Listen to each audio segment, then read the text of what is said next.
வணக்கம் நண்பர்களே. ஜோதிடம் பத்தின தகவல்கள தெரிஞ்சுக்க நம்மளோட சேனல சப்ஸ்கிரைப் பண்ணிக்கங்க. சிம்ம ராசி அன்பர்களே, காரியங்களில் அனுகூலம் உண்டாகும், முயற்சிகளில் வெற்றி பெறுவீர்கள். வழக்குகளில் சாதகமான தீர்ப்பு கிடைக்கும், எதிர்பாராத பணவரவுக்கும் வாய்ப்பு உண்டு. இம்மாதம் ராகு சாதகமாக இருப்பதால் முன்னேற்றத்திற்கு தடை இருக்காது. புதிய பொருட்களின் சேர்க்கை உண்டாகும். சிலருக்கு பயணங்களும் அதன் மூலம் ஆதாயமும் ஏற்படும். புதிய ஆடை ஆபரணங்கள் வாங்கி மகிழ்வீர்கள். ஆனால் பெரும்பாலான கிரகங்கள் சாதகமாக இல்லை என்பதால் குடும்பத்தில் அடிக்கடி வீண் விவாதம், கணவன் மனைவிக்கு இடையே கருத்து வேறுபாடுகள் தோன்றக்கூடும். ஒருவரை ஒருவர் அனுசரித்து செல்வது நல்லது. மாதத்தின் பிற்பகுதியில் குடும்பத்தில் மகிழ்ச்சியும் நிம்மதியும் உண்டாகும். பிள்ளைகள் வகையில் பெருமை சேரும். உறவினர்கள் வருகையும் அவர்களால் உதவிகளும் உண்டு. ஆனால் மாத கடைசியில் அவர்களில் சிலரால் பிரச்சனைகளும் ஏற்படலாம் என்பதால் பொறுமையை கடைபிடிப்பது அவசியம். சுப நிகழ்ச்சிகளில் கலந்து கொள்வீர்கள். உடல் நலம் அடிக்கடி பாதிக்கப்படக்கூடும். உடனுக்குடன் சிகிச்சை எடுத்துக்கொள்வது நல்லது. உத்தியோகத்தில் பணிச்சுமை அதிகரிக்கும். ஆனால் சக ஊழியர்கள் அனுசரணையாக நடந்து கொள்வார்கள். கூடுமானவரை உங்கள் பணிகளில் மட்டுமே கவனம் செலுத்தவும். உயர் அதிகாரிகளுடன் பேசும்போது பொறுமையை கடைபிடிக்கவும். தொழில் வியாபாரம் சுமாராகத்தான் இருக்கும். போட்டிகள் அதிகரிக்கும். சக வியாபாரிகளால் மறைமுக எதிர்ப்புகளை சந்திக்க வேண்டி வரும். வீண் அலைச்சலும் அதனால் மனச்சோர்வும் உடல் அசதியும் உண்டாகும். வியாபாரத்தை முன்னிட்டு வெளியூர் பயணங்கள் மேற்கொள்ள நேரிடலாம். குடும்பத்தை நிர்வகிக்கும் பெண்கள் குடும்பத்தில் அனைவரையும் அனுசரித்து செல்வது நல்லது.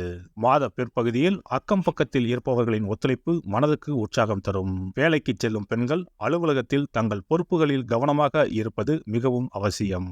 மாணவர்கள் எதையும் அவசரமாக செய்யாமல் யோசித்து செயல்படுவது நல்லது. கல்வியை பற்றிய கவலை குறையும். கலைத்துறையினருக்கு அனைத்து வகையிலும் நன்மைகள் கிடைக்கும். நீண்ட நாட்களாக இருந்து வந்த சுணக்க நிலை மாறும். வீண் வாக்குவாதங்களை தவிர்ப்பது நன்மை தரும். அரசியல் துறையினர் எடுக்கக்கூடிய ஒப்பந்தங்களை நன்றாக ஆராய்ந்து முடிவுக்கு வர வேண்டும். வெளிநாட்டு ஒப்பந்தங்களை பெறுவீர்கள். லாபம் பெருகும். மேலிடத்தின் கனிவான பார்வை கிடைக்கப் பெறுவீர்கள்.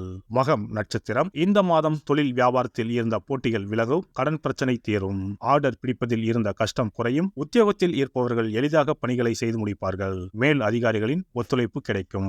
பூரம் நட்சத்திரம். இந்த மாதம் பாதியில் நின்ற வீடு கட்டும் பணியை மீண்டும் தொடங்குவீர்கள். சிலர் புதிய வீட்டிற்கு குடிபுகுவார்கள். கணவன் மனைவிக்கு இடையில் திடீரென்று கருத்து வேற்றுமை உண்டாகலாம். பிள்ளைகள் கல்வியில் முன்னேற்றம் அடைய தேவையான உதவிகளை செய்வீர்கள்.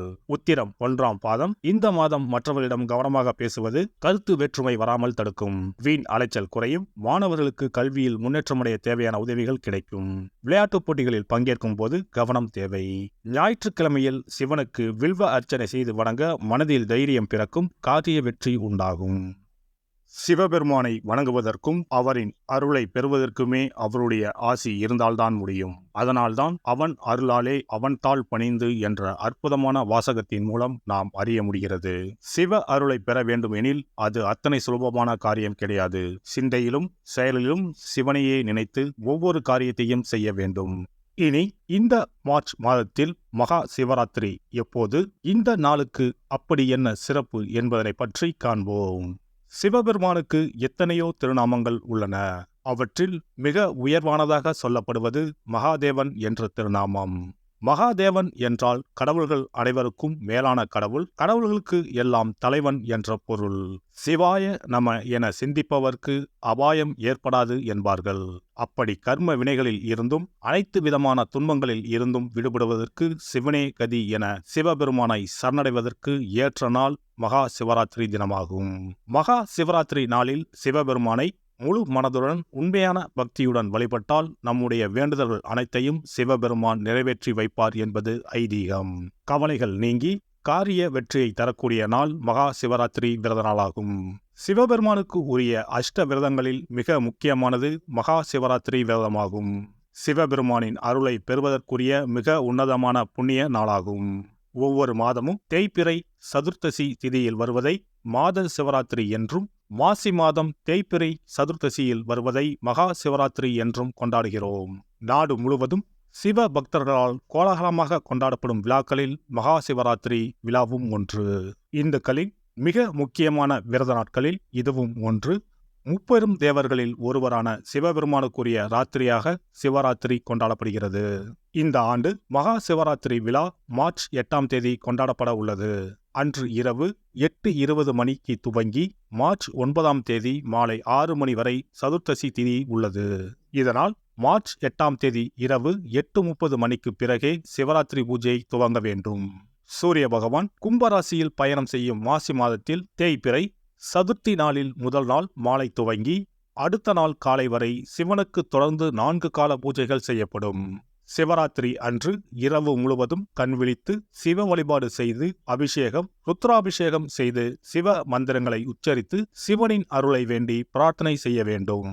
ஆன்மீகத்தில் உயர்ந்த நிலையை அடைவதற்கும் துன்பங்கள் மற்றும் பாவங்களில் இருந்து விடுபட்டு மோட்சத்தை அடைவதற்கும் ஏற்ற நாள் இதுவாகும். மகா சிவராத்திரி அன்று அதிகாலையில் எழுந்து புனித நீராடி வீட்டை சுத்தம் செய்து பூஜை அறையில் விளக்கேற்றி வைக்க வேண்டும்.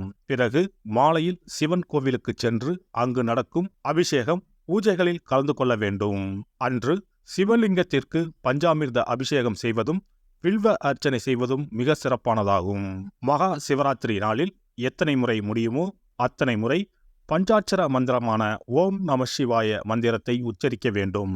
இது தவிர சிவபுராணம் பாராயணம் செய்வது மிகவும் சிறப்பானதாகும். இந்த நாளில் ருத்ராபிஷேகம் செய்வதும் கோவில்களில் நடக்கும் ருத்ராபிஷேகத்தில் கலந்து கொள்வதும் மிகவும் சிறப்பானதாகும். இந்த முறையில் மகா சிவராத்திரி விரதம் இருந்தால் முந்தைய 3 பிறவிகளில் செய்த பாவங்கள் நீங்கும். மனக்கவலைகள், நோய்கள், வறுமை நிலை ஆகியன நீங்கும். அதோடு வாழ்வில் அனைத்து விதமான இன்பங்களும் உயர்வும் கிடைக்கும். நாம் செய்யும் வழிபாடு, பூஜை ஆகியவற்றிற்கு 2 மடங்கு பலனை தரக்கூடியது மகா சிவராத்திரி விரதமாகும். தஞ்சாவூர் மாவட்டத்தில் உள்ள பட்டுக்கோட்டை செட்டியக்காடு அர்த்த நாரீஸ்வரர் ஆலயத்தில் வரும் மார்ச் 8ஆம் தேதி வெள்ளிக்கிழமை மகா சிவராத்திரி அன்று 4 கால பூஜைகள் நடைபெற உள்ளன. இந்த பூஜைகளில் நீங்களும் கலந்து கொண்டால் தம்பதி ஒற்றுமை, மனப்பேறு, குழந்தை பேறு, ஆரோக்கியம், ஆயுள், செல்வம், புகழ் உள்ளிட்ட சகல நன்மைகளும் கிட்டும்.